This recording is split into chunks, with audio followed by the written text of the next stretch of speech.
வாழ்க வையகம், வாழ்க வையகம், வாழ்க வளமுடன். அனைவருக்கும் எனது முதற்கண் வணக்கத்தை தெரிவித்துக் கொள்கிறேன். நான் தேவகோட்டை மனவளக்கலை மன்றத்திலிருந்து வரேன். நான் ஒரு அக்குபஞ்சர் மருத்துவராக பணிபுரிகிறேன். என் பேர் முருகேசன். நான் 2011 தேவகோட்டை மனவளக்கலை மன்றம் மூலமாக ஆழியார் அருவித்திருக்கோயிலுக்கு வந்தேன். இங்கே வரும்போது ஆழியார் அருவித்திருக்கோயிலை பார்த்துட்டு நான் ரொம்ப வியப்படைஞ்சேன். அது மட்டும் இல்லை, உள்ள கிளாஸுகள் அட்டன் பண்ணும்போது உடல் நலமும் உயிருக்கும் உள்ளத்துக்கும், உடலில் இருக்கக்கூடிய கழிவு, உள்ளத்தில் இருக்கக்கூடிய கழிவு, உயிரில் இருக்கக்கூடிய கழிவுகளை நீக்கி சுத்தப்படுத்தக்கூடிய இடமா நான் கல்வியை உணர்ந்தேன். இதை நான் என் குடும்பத்துக்கு எடுத்துகிட்டு போனேன்.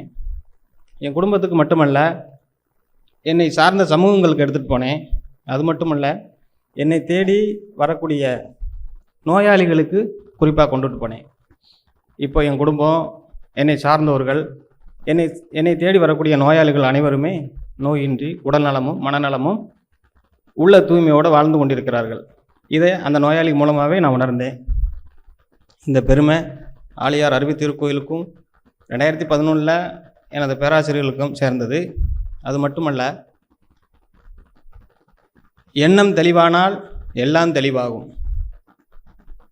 ஏற்கனவே சொன்னேன் 3: உடல் கழிவு, உயிர் கழிவு, உள்ள கழிவு.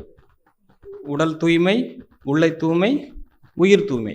இந்த 3ஐயும் வரக்கூடிய இளைய சமுதாயங்களுக்கு கற்றுத்தரக்கூடிய மிகப்பெரிய பொக்கிஷமாக இந்த ஆழியார் அருவித்திருக்கோயில் இருக்கிறது.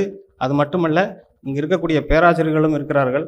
ஆகையால் நாம் மட்டுமல்ல, நம்மளுடைய சந்ததிகள், நம்மளுடைய நண்பர்கள், நம்மளுடைய பணிபுரியக்கூடிய அன்பர்கள் அனைவரையும் மனவளக்கலை மன்றத்தில் சேர்த்து தனி மனிதன் ஒழுக்கத்தை ஏற்படுத்தி இந்த தேசத்தின் அமைதியை நிலைநாட்ட வேண்டும் என்று கேட்டுக்கொண்டு வாய்ப்பை அளித்தமைக்கு நன்றி கூறி விடைபெறுகிறேன். நன்றி, வணக்கம்.